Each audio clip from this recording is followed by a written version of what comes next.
Chemical equilibrium में हम reaction को कैसे प्रोसीड करें, इसकी दिक्कत ज़रूर आती है।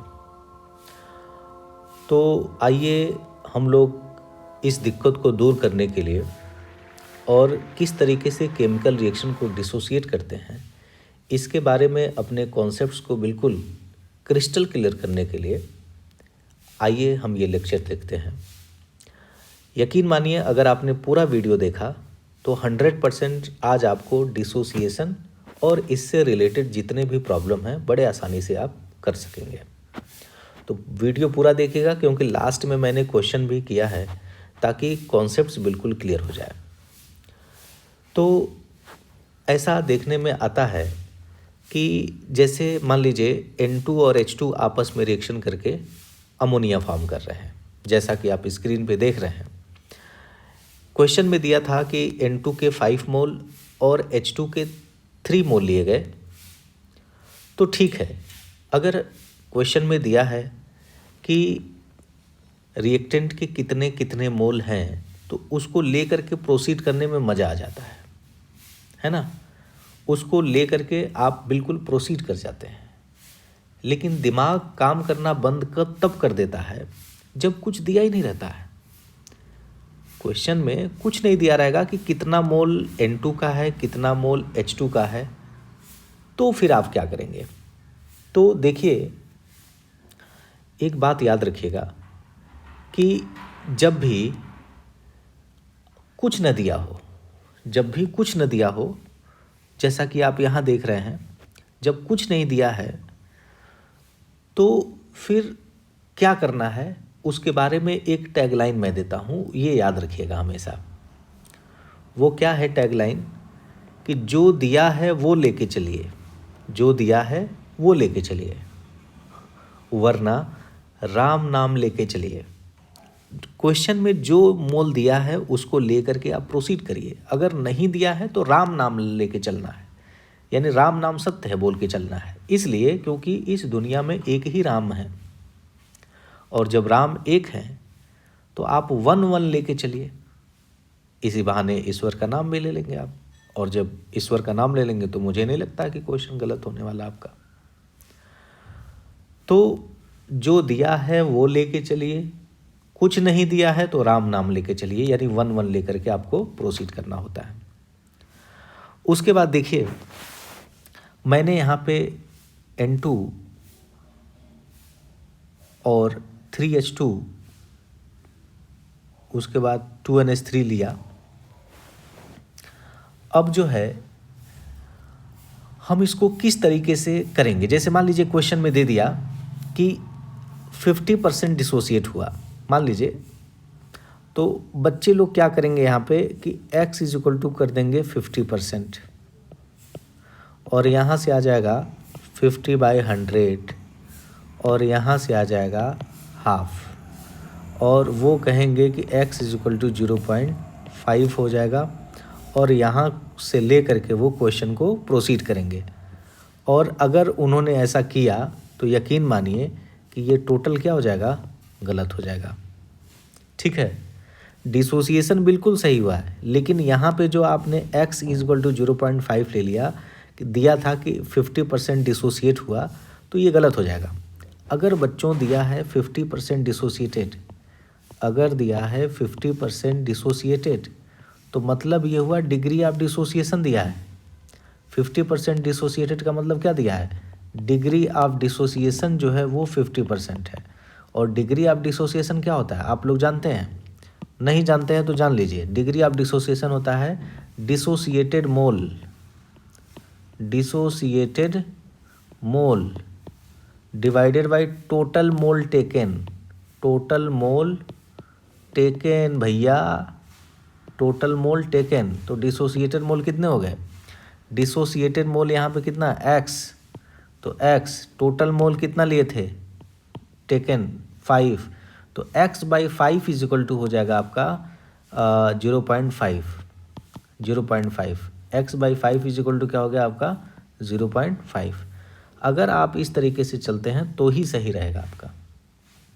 ठीक है, तो चलिए इतनी बात तो समझ में आ गई कि जब भी 50% डिसोसिएटेड दिया हो या x% डिसोसिएटेड दिया हो, उसका मतलब होता है डिग्री ऑफ डिसोसिएशन, और डिग्री ऑफ डिसोसिएशन होता है dissociated mole upon total mole taken. अब यहाँ से आप x/5 = 0.5 करके आप अल्फ़ा की वैल्यू निकाल सकते हैं, है ना। वैसे अल्फ़ा तो यहाँ दिया ही है, अल्फ़ा कितना दिया है 50% यानी 0.5, तो x की वैल्यू आप बड़े आसानी से निकाल सकते हैं, ठीक है ना। चलिए, एक चीज़ तो समझ में आया कि हम क्वेश्चन को प्रोसीड कैसे करेंगे और डिसोसिएशन के बाद हम डिग्री ऑफ डिसोसिएशन को कैसे समझेंगे, ठीक है। इसके बाद देखिए हम इस रिएक्शन को डिसोसिएट कैसे करते हैं। तो हमने यहाँ लिखा है कि हम स्टोइचियोमेट्रिक कोफिशिएंट को देख देख के डिसोसिएट करते हैं। हम स्टोइचियोमेट्रिक कोफिशिएंट को देख देख के करेंगे। देखिए यहाँ 5 3 0 था, तो यहाँ पे देखिए 1 है, स्टोइचियोमेट्रिक कोफिशिएंट क्या है 1, तो 5 माइनस 1x हो जाएगा। 3 माइनस यहाँ पे H2 का स्टोइचियोमेट्रिक कोफिशिएंट कितना है 3, तो 3 माइनस 3x हो जाएगा। यहाँ स्टोइचियोमेट्रिक कोफिशिएंट 2 है तो कितना हो जाएगा 2x हो जाएगा, यहाँ पे देख लीजिए, ठीक है। तो चलिए एक डिसोसिएट करके और दिखा देता हूँ आपको ताकि और क्लियर हो जाए। मान लीजिए यहाँ पे आपका ऐसे हो, सपोज कि ये दिया है A मोल, ये B मोल और ये 0 मोल, तो कितना हो जाएगा A माइनस 1x, है ना 1x, B माइनस कितना हो जाएगा 3x, और ये क्या हो जाएगा 2x, ठीक है। तो इस तरीके से आप डिसोसिएट कर लेंगे। तो दो चीज़ याद रखिएगा, हम स्टोइचियोमेट्रिक कोफिशिएंट को देख देख के डिसोसिएट करते हैं, और जो दिया है वो लेके चलिए वरना राम नाम लेके चलिए। ये दो टैगलाइन बिल्कुल आपको याद होना चाहिए। और बच्चों, अगर दिया है 50% डिसोसिएटेड या दिया है डिग्री ऑफ डिसोसिएशन, तो यहाँ पर आप बिल्कुल जैसे डिसोसिएट करते हैं वैसे ही कीजिए, लेकिन याद रखिएगा अल्फ़ा की वैल्यू जो है वो आप लेंगे dissociated mole divided by total mole. तो ये यहाँ पर इस रिएक्शन में अल्फ़ा की वैल्यू कितनी हो जाएगी, तो डिसोसिएटेड कितना है x और टोटल मोल कितना है N2 का A, तो N2 का डिग्री ऑफ डिसोसिएशन हो जाएगा अल्फ़ा = x/A, जहाँ से आप निकाल सकते हैं x = क्या हो जाएगा A अल्फ़ा। तो इस तरीके से आप क्वेश्चन को प्रोसीड करेंगे, जैसे कि यहाँ पे देखिए आप देखिए question moles of PCl5 were heated to 327 degree centigrade in a closed 2 litre vessel and when equilibrium was achieved PCl5 was found to 40% dissociated। अब यहाँ पे देखिए 40% डिसोसिएटेड दे रहा है, तो मतलब क्या हुआ, क्या दे रहा है ये डिग्री ऑफ डिसोसिएशन दे रहा है। याद रखिएगा ये दे रहा है डिग्री ऑफ डिसोसिएशन। यहाँ पर x की वैल्यू नहीं है, ये आप ये मत कर दीजिएगा x = 40%, नहीं, ये डिग्री ऑफ डिसोसिएशन है, ये अल्फ़ा है, और इसीलिए मैं x लिख रहा हूँ, अल्फ़ा नहीं लिख रहा हूँ इसीलिए। तो देखिए PCl5 को हमने डिसोसिएट कर दिया PCl3 और Cl2 में, जो दिया है वो लेके चलिए वरना राम नाम लेके चलिए। तो 2 मोल्स दिया हुआ है यहाँ पे 2 मोल्स, तो 2 मोल्स लेके चले 2 0 0 हो गया। 2 माइनस यहाँ PCl5 का स्टोइचियोमेट्रिक कोफिशिएंट 1 है, तो 2 माइनस 1x हो गया, 1x बन गया, ये देखिए 1x, ठीक है। उसके बाद देखिए यहाँ दिया हुआ 40% डिसोसिएटेड, इसका मतलब ये हुआ कि अल्फ़ा की वैल्यू जो है वो 40% है, और इसका जब आप निकालेंगे 40/100 तो आ जाएगा 0.4। अब देखिए अल्फ़ा होता क्या है डिसोसिएटेड मोल, तो डिसोसिएटेड कितना हुआ x डिवाइडेड बाय टोटल, तो x/2, तो x/2 = देखिए यहाँ पे हमने लिखा x/2 = 0.4, और यहाँ से आ जाता है हमारा वैल्यू x = 0.8। अब हमारा क्वेश्चन बिल्कुल आसान हो गया, x की वैल्यू 0.8 रख करके हम Kc की वैल्यू बड़े आसानी से निकाल सकते हैं, और ये आ गया हमारा 0.267, ठीक है। उसके बाद नेक्स्ट क्वेश्चन देखते हैं। 1 mole of NO2 and 2 moles of CO are enclosed in a 1 liter vessel.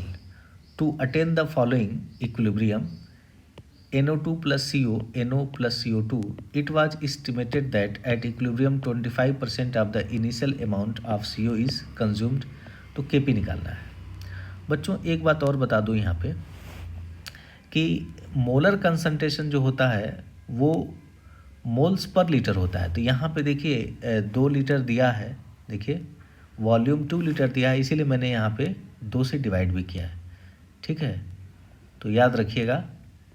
अच्छा, वॉल्यूम कब नहीं लेते हैं, दिया हो फिर भी नहीं यूज करेंगे। देख लीजिए, अगर स्टोइचियोमेट्रिक कोफिशिएंट प्रोडक्ट का और रिएक्टेंट का बराबर हो, जैसे मान लीजिए यहाँ 1 1 कितना हो गया टोटल, प्रोडक्ट का स्टोइचियोमेट्रिक कोफिशिएंट कितना हो गया 2, और यहाँ कितना है 1, तो 2 - 1 1 आ गया।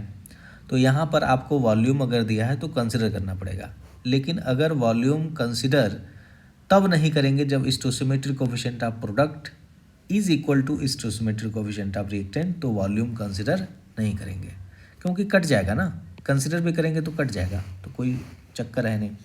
तो जो दिया है वो लेके चलिए, कुछ नहीं दिया है तो राम नाम लेके चलिए। तो दिया है 1 मोल, देख लीजिए 1 मोल NO2, देखिए 1 मोल NO2 2 मोल CO, तो 0 0 हो गया। T = T पे क्या हो गया 1 - x 2 - x x x।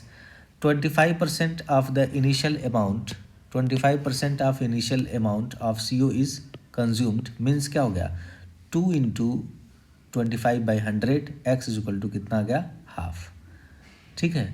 अच्छा, कुछ बच्चे ये सोचेंगे अमाउंट दिया है तो अमाउंट का मतलब क्या हो गया ग्राम, तो कोई बात नहीं, आप अमाउंट में लेके कर लीजिए, है ना।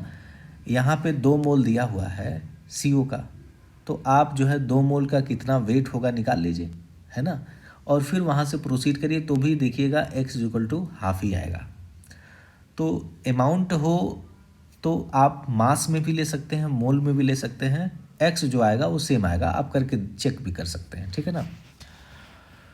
तो यहाँ से आ गया हमारा, यहाँ देखते हैं कि सब गैस गैस है, ये भी गैस है, ये भी गैस है, ये भी गैस है और ये भी गैस है। तो हम जानते हैं Kp = Kc RT⁴ delta Ng।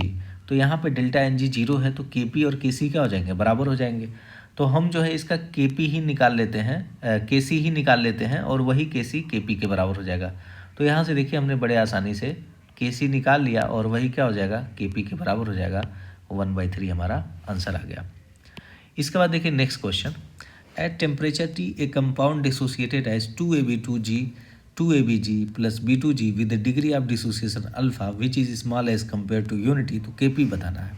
तो यहाँ देखिए बच्चों 2Ap2 2Ab तो यहाँ पे कुछ नहीं दिया, देखिए eight temperature T compound dissociate कुछ नहीं दिया है, कितना मोल है, तो मैंने बताया कि जो दिया है वो लेके चलिए, कुछ नहीं दिया है तो राम नाम लेके चलिए, 1 1 लेके चलते हैं, 1 0 0 हो गया।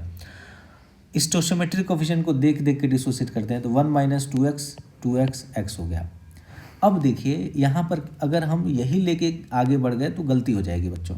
तो यहाँ पे देखिए जो डिग्री ऑफ डिसोसिएशन है वहाँ पे दिया है अल्फ़ा है डिग्री ऑफ डिसोसिएशन, तो डिग्री ऑफ डिसोसिएशन अल्फ़ा है, तो इसका मतलब क्या हुआ डिसोसिएटेड मोल, देखिए 2x डिसोसिएट हो रहा है अपॉन टोटल मोल 1, तो 2x/1 = क्या हो गया अल्फ़ा, यहाँ देखिए मैंने किया है 2x/1 = अल्फ़ा, तो x = कितना आ गया अल्फ़ा/2। तो हमने ये वैल्यू पुट करी x = अल्फ़ा/2, तो ये हमारी वैल्यू आ गई 2Ab2 की 1 - अल्फ़ा, 2Ab की अल्फ़ा और B2 की अल्फ़ा/2। अब इसको हमने यहाँ पे रख दिया Kp में, तो Kp होगा पार्शियल प्रेशर ऑफ AB का whole square partial pressure of B2 upon partial pressure of AB2 का होल स्क्वायर। यहाँ पे हमने इस तरीके से रखा, तो हमारा लास्ट में जो है ये यहाँ पे आ गया, देखिए यहाँ पे ध्यान देने की बात है, Kp आ गया हमारा ये, आप भी सॉल्व करिएगा तो इतना ही आएगा यहाँ पे। तो अल्फ़ा² अल्फ़ा/2 P 1 - अल्फ़ा का होल स्क्वायर प्लस इंटू 1 + अल्फ़ा/2। तो यहाँ पे देखिए चूँकि अल्फ़ा की वैल्यू 1 से बहुत कम है, तो 1 - अल्फ़ा को हमने 1 ले लिया, और 1 + अल्फ़ा/2 इज़ अप्रॉक्सीमेटली इक्वल टू 1। तो यहाँ से आ गया 1 1 हो गया, तो नीचे वाला पूरा टर्म कैंसिल हो गया, तो ये हो गया α³ देखिए P α³/2, और यही हमारा आंसर हो जाएगा। तो उम्मीद करता हूँ आपको समझ में आया होगा, आप इस बारीकी को समझ सके होंगे जिसको लेकर के अब तक कन्फ्यूज़न था। तो चलिए मिलते हैं फिर नेक्स्ट वीडियो में, तब तक के लिए धन्यवाद।